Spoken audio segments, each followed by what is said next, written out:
My name is Robin, I'm 24 years old and recently got engaged to my boyfriend of 3 years, Michael.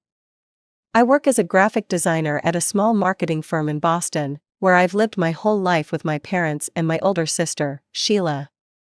Sheila is 26, just 2 years older than me, but sometimes it feels like we're from different planets. Growing up, she always had to be first, had to be best. If I got an A on a test, she'd remind everyone she got an A+. If I won a participation trophy in soccer, she'd place her first-place gymnastics medal right next to it on the mantel. That's just how it's always been between us.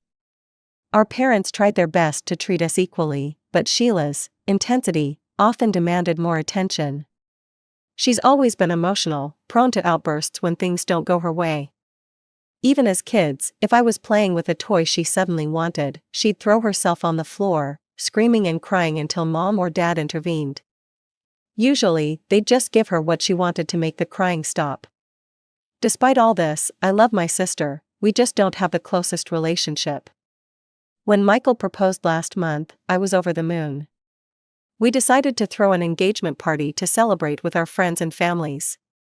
I spent weeks planning everything, the venue, the decorations, the guest list. Everything had to be perfect. 2 weeks before the party, I was stressing about all the last-minute details when my phone rang. It was Sheila.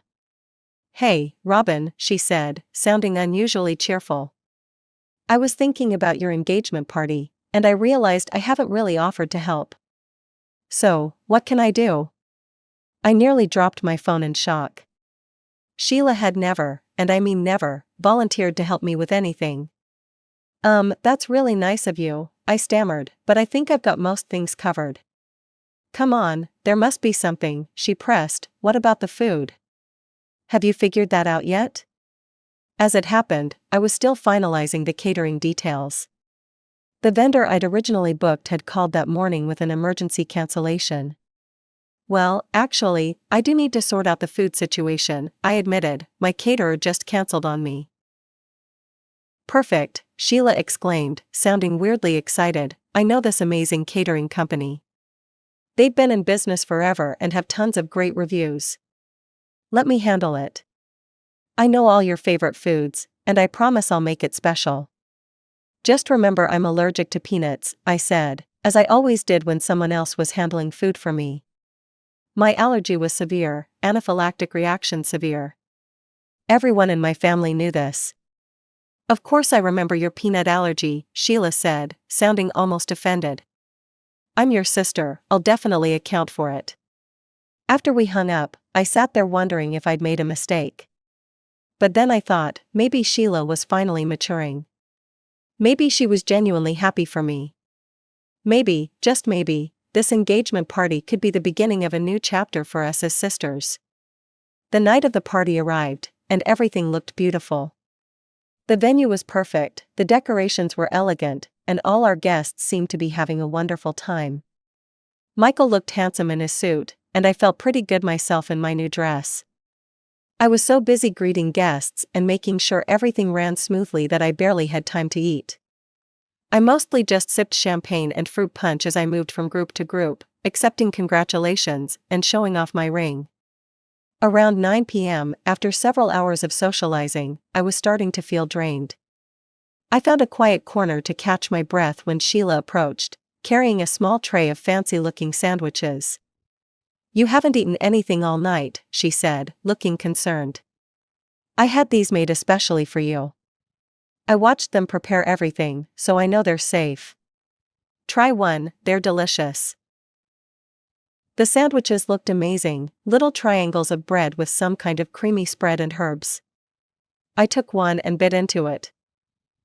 "This is good," I said, surprised. "What's in it?" "Secret recipe," Sheila winked, "but trust me, it's all Robin approved." I finished the sandwich, thanked her, and went back to mingling.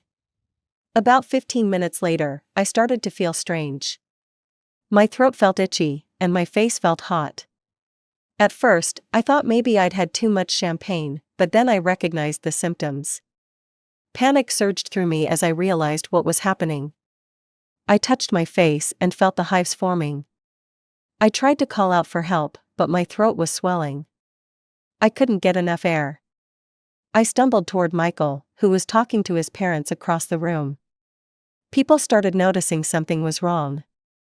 My mother rushed over, took one look at me, and her face went white. Peanuts, I managed to wheeze, EpiPen, purse.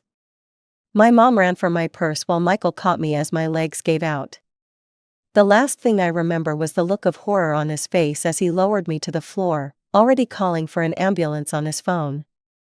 Then everything went black. I woke up to the steady beeping of machines. My throat felt like I'd swallowed broken glass, and my body was heavy, like I was sinking into the mattress. The harsh fluorescent lights above me confirmed what I already suspected: I was in a hospital. "She's awake," I heard someone say. It was Michael. His face appeared above me, tired and worried, but relieved. My mom appeared on my other side, her eyes red from crying. "Oh, Robin, thank God," she whispered, stroking my hair. A doctor came in shortly after. Dr. Chen, according to his name badge. He checked my vitals and nodded, seemingly satisfied. "Ms. Taylor, you're very lucky," he said. "You experienced a severe anaphylactic reaction. If your fiancé hadn't called the ambulance so quickly, and if your mother hadn't located your EpiPen, we might be having a different conversation right now." I tried to sit up, but my body protested. Michael helped me adjust the bed to a semi-sitting position. "How long have I been here?" I asked. "About 12 hours, my mom answered. "It's Sunday morning." Dr. Chen looked at his clipboard. "Ms. Taylor, I need to ask you something. Are you aware that you have a severe peanut allergy?" "Yes," I replied, confused by the question. "I've had it since I was a kid. Everyone in my family knows about it." The doctor frowned. "Then I don't understand why you would consume food containing peanuts, especially at your own engagement party where you presumably had control over the menu." I felt a cold realization wash over me. The sandwich, Sheila's special sandwich that she had made especially for me. "I only ate one sandwich," I said slowly. "My sister gave it to me. She said she'd watched them prepare it and that it was safe." My mother's face changed. First confusion, then shock, and finally something that looked like grim understanding. "Where is Sheila?" I asked, looking around the room as if she might materialize. "She left," my mother said tightly, "shortly after the ambulance took you away. She said she wasn't feeling well." I felt sick, and it had nothing to do with my allergic reaction. That sandwich had peanuts in it, didn't it? No one answered immediately. The silence in the room was deafening. "The ER doctor found traces of peanut protein in your system," Dr. Chen finally confirmed. "That's what triggered your reaction." I closed my eyes, trying to process what this meant. My own sister had given me food containing the one thing she knew could kill me. And she'd done it on purpose. I was sure of it now. The way she'd insisted on handling the catering, her unusual helpfulness, the special sandwich she'd made just for me. "Robin, what are you thinking?" Michael asked, concern etched on his face. I opened my eyes and looked at him. "I think Sheila tried to kill me." The words hung in the air, heavy and awful. My mother gasped, but she didn't contradict me. "That's a very serious accusation," Dr. Chen said carefully. "I know," I replied, "but it's the only thing that makes sense. She offered to help with the catering out of nowhere. She's never helped me with anything. And she specifically brought me that sandwich, saying she'd made sure it was safe for me." My mom sat down heavily in the chair beside my bed. "Sheila has always been competitive with you," she said quietly. "But I can't believe she would go this far." "I can," I said flatly. "She's always hated that I do things before her, and now I'm getting married first." Dr. Chen excused himself, promising to check on me later. As soon as he left, I turned to my mom. "Has she called? Has she asked if I'm okay?" My mom hesitated. "She texted this morning asking how you were doing." I told her you were stable but still unconscious then. "And what did she say?" "She just sent back good to hear and a thumbs up emoji." A thumbs up emoji. My sister tries to poison me, and all she can manage is a thumbs up emoji when told I hadn't died. When can I get out of here? I asked, suddenly desperate to leave. Dr. Chen wants to keep you under observation until tomorrow morning, Michael said. You had a really severe reaction, Robin, everyone was scared. I nodded, feeling exhausted despite having just woken up. Will you guys stay with me? Of course, they said in unison. The rest of the day passed slowly, more tests, more monitoring. My dad came by in the afternoon, bringing flowers and looking shaken. He hugged me tightly and whispered, "I'm so sorry, sweetheart," though I wasn't sure exactly what he was apologizing for. Sheila didn't visit, which was both a relief and further confirmation of her guilt in my mind. If she were innocent, wouldn't she be here, worried sick about her little sister who nearly died? By Monday morning, I was cleared to go home. Dr. Chen gave me strict instructions to follow up with my allergist, and warnings about potential delayed reactions. Michael drove me back to our apartment, his jaw tight with anger the entire ride. As soon as we got home, I called my mom. I need to talk to Sheila, I said without preamble. Can you arrange a family meeting? Tonight, if possible. My mom sighed, okay, I'll call your father and Sheila, how about 7 o'clock? Perfect, and Mom, ask Sheila to bring her fiancé too, he should know what kind of person he's planning to marry. While Michael made lunch, I called the catering company Sheila had hired for the party. It took some convincing and a brief explanation of my near-death experience, but eventually, the manager agreed to speak with me. What he told me confirmed everything I had suspected and more. By the time I hung up, I had all the evidence I needed for the family confrontation. As evening approached, I felt a strange calm settle over me. For the first time in our relationship, I was the one who held all the power. Sheila couldn't manipulate, cry, or tantrum her way out of this. Michael and I arrived at my parents' house at 6:45 that evening. My mom opened the door, her face tight with worry. Dad stood behind her, looking older than I'd ever seen him. Everyone's here already, Mom said quietly as we stepped inside. Sheila and Brian are in the living room. I squeezed Michael's hand and walked into the living room with my head held high. Sheila sat on the couch, scrolling through her phone, while her fiancé Brian sat awkwardly beside her. He stood up when he saw me. Robin, I'm so glad you're okay, he said, coming over to give me a careful hug. We were all so worried. Were you? I asked, looking directly at my sister. Sheila glanced up from her phone, her expression unreadable. Hey, Robin, feeling better? The casualness of her tone made my blood boil, but I kept my composure. Let's all sit down, I have some things I need to say. Everyone took seats around the living room. My parents sat together on the love seat, looking nervous. Michael stayed right by my side on the armchair, while Brian returned to his spot next to Sheila on the couch. I'll get right to the point, I began, my voice steady despite the storm of emotions inside me. I nearly died at my engagement party because I ate a sandwich containing peanuts, a sandwich that Sheila personally handed to me and assured me was safe. Sheila immediately sat up straighter. Whoa, are you seriously blaming me for this? How was I supposed to know there were peanuts in it? I'm not a food inspector. You weren't supposed to know, I replied calmly, you were supposed to have specifically requested it. What are you talking about? Sheila's voice rose defensively. I would never do something like that. You know I know about your allergy. Yes, you've known about my severe, life-threatening peanut allergy since we were children. Which is exactly why this wasn't an accident. My father spoke up, his voice gruff with emotion. Robin, that's a very serious accusation. Are you sure about this? I am, I said firmly, and I have proof. Where are the leftover food items from the party? I'd like to have them tested. Something flickered across Sheila's face, something like panic, quickly replaced by a smug smile. All the leftovers were thrown out right after the party.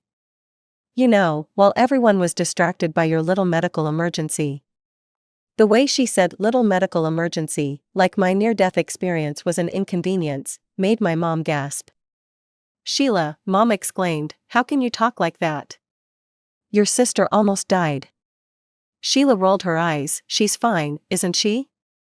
She's sitting right here, perfectly healthy, accusing me of trying to murder her. I didn't say you tried to murder me, I replied. But you did deliberately expose me to an allergen that you knew could cause a severe reaction. You can't prove that, Sheila shot back, crossing her arms. Actually, I can, I said, pulling my phone from my pocket. I called the catering company this afternoon. I spoke to the manager who took your order. Sheila's face paled slightly, but she maintained her defiant posture. So what? I ordered the food, that doesn't prove anything. The manager told me something interesting. He said you specifically requested that peanut spread be included in the finger sandwiches. In fact, you emphasized it multiple times during your call, saying they were your sister's favorite. That's ridiculous, Sheila jumped to her feet. They're lying, they probably realized they messed up and are trying to cover their asses. I thought you might say that, I replied, my voice still calm. So I asked if they had any record of the conversation. Turns out, they record all order calls for quality control purposes.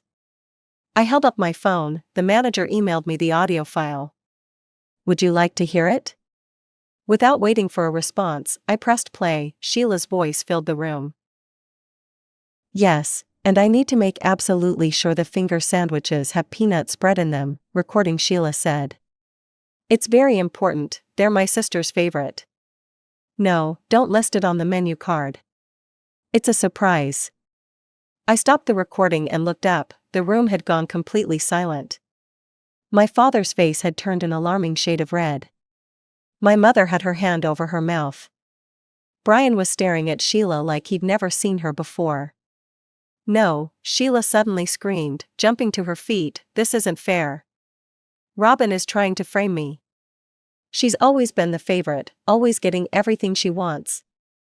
And now she's trying to turn everyone against me. Why, Sheila? My mother asked, tears streaming down her face. Why would you do this to your sister? Sheila was pacing now, her composure completely gone. It's not fair, it's just not fair. I'm the older sister, I'm supposed to get married first. That's how it works. But no, perfect little Robin has to beat me to that too. There it was, the real reason, straight from her own mouth. So you tried to send me to the hospital on my engagement night because you're jealous that I'm getting married before you? I asked, unable to keep the incredulity from my voice. You weren't supposed to get that sick, Sheila shouted, you were just supposed to get a little sick, maybe get some hives or something. The party would be ruined, but you'd be fine. How was I supposed to know you'd have such a dramatic reaction? Because we've told you 1,000 times how severe her allergy is, my father roared, finally losing his temper. She carries an EpiPen everywhere, she could have died, Sheila. But she didn't, Sheila shrieked back. It was just a prank, everyone's overreacting. A prank, I repeated in disbelief. I stopped breathing, Sheila, my throat closed up. If Mom hadn't found my EpiPen, I would have died before the ambulance arrived. Sheila wasn't listening anymore, she had progressed to the next stage of her tantrum, the one I remembered from childhood. She picked up a decorative pillow from the couch and hurled it across the room with a scream of frustration. Then she grabbed a framed photo from the end table and threw that too. Sheila, stop it, my mother yelled, but it was too late. Sheila was in full meltdown mode, grabbing anything she could reach and throwing it, screaming incoherently about how unfair everything was, how I always got what I wanted, how I'd stolen her dream. My father tried to restrain her, but she flailed wildly, knocking over a lamp in the process. The crash seemed to snap Brian out of his shock. I think I should go, he said quietly, edging toward the door. Brian, wait, Sheila cried, suddenly focusing on him, don't leave. She's turning you against me too. But Brian was already heading for the door. I'll call you tomorrow, Sheila, when you've calmed down. As soon as the front door closed behind him, Sheila let out an inhuman wail and collapsed to the floor, sobbing hysterically. I looked at my parents, then at Michael, and nodded toward the kitchen. Wordlessly, we left Sheila alone with her tantrum and retreated to the other room. My mother wiped her eyes. What happens now? Should we call the police? I thought about it for a moment. I don't think pressing charges would help anyone. Sheila needs professional help, not jail time. We won't be paying for her wedding, my father said firmly, not after this. And she needs to start seeing a therapist immediately if she wants to keep living in that apartment we're paying for. I nodded, agreeing with his conditions. The screaming from the living room had subsided to quiet sobbing. We should go, I said to Michael. I've said what I needed to say. My parents walked us to the door, both hugging me tightly before we left. As Michael and I drove home in silence, I felt a strange mixture of vindication and sadness. I had exposed Sheila's actions and made her face consequences, but at what cost to our family? That night, as I lay in bed thinking about everything that had happened, my phone pinged with a message. It was from Brian. I'm so sorry about what happened, he wrote. I had no idea Sheila would do something like this. I need some time to think about our relationship. I didn't reply. It wasn't my place to influence his decision about whether to stay with my sister. But I couldn't help feeling that he deserved better than someone who would deliberately harm others out of jealousy. As I drifted off to sleep, I made a decision. I would have another engagement party. One without drama, without tension, and most importantly, without Sheila. A week after the confrontation, Mom called to tell me Brian had broken off his engagement with Sheila. She's not taking it well, Mom said, sounding exhausted. Your father and I have moved her back home so we can keep an eye on her. Is she still blaming me? I asked, already knowing the answer. She posted something unpleasant on social media last night. I made her take it down, but yes, she's saying you ruined her life. I scrolled through my phone while we talked, finding Sheila's post before Mom had her remove it. It was a long, rambling rant about how I'd stolen her dream of getting married first, turned her fiancé against her, and destroyed her life. Classic Sheila, unable to take responsibility for her own actions. Mom, I don't think regular therapy is going to be enough, I said carefully. Have you considered a more intensive treatment program? We're looking into options, she sighed. The therapist suggested 3 sessions a week for now. Your father's made it clear that if she doesn't comply, we'll stop supporting her financially. That's good, I said, relieved they were finally setting boundaries. Listen, I'm planning another engagement party. Just friends this time, nothing fancy. I hope you and Dad understand why Sheila can't be there. Of course, honey, we completely understand. The second engagement party was everything the first should have been: relaxed, joyful, and completely drama-free. I personally confirmed with the restaurant that they understood my allergy, and they created a completely peanut-free menu. My friends surrounded me with love and support, tactfully avoiding any mention of Sheila or the disaster of the first party. 3 months later, Michael and I were married in a beautiful ceremony by the ocean. My parents attended without Sheila. Her therapist had advised against her participation in such an emotionally charged event while she was still in treatment. Though I missed having a sister who could stand beside me as a bridesmaid, I felt only relief at her absence. Our honeymoon in Hawaii was perfect: sunshine, clear waters, and blissful distance from family drama. I was sitting on our hotel balcony, watching the sunset and sipping a virgin piña colada, when I felt a strange flutter in my stomach. It wasn't the first time I'd felt it. I'd been ignoring the signs for days, but sitting there in paradise with my new husband, I finally admitted to myself what it might mean. The next morning, I took a pregnancy test, positive. Michael was overjoyed when I told him, spinning me around our hotel room until we both collapsed on the bed, laughing and crying at the same time. My phone rang later that day, my mother's weekly check-in. How's Sheila doing? I asked after we'd chatted about the honeymoon. Better, actually, Mom said, sounding cautiously optimistic. The therapy seems to be working. She's taking responsibility for her actions, not blaming everything on you anymore. That's good, I said, genuinely pleased. Mom, I have some news. I hesitated, then plunged ahead. I'm pregnant. Her delighted squeal made me hold the phone away from my ear. Oh, Robin, that's wonderful news. When are you due? Early spring, looks like. But Mom, I'm worried about telling Sheila. She was quiet for a moment. I think we should wait. She's making progress, but this might be too much right now.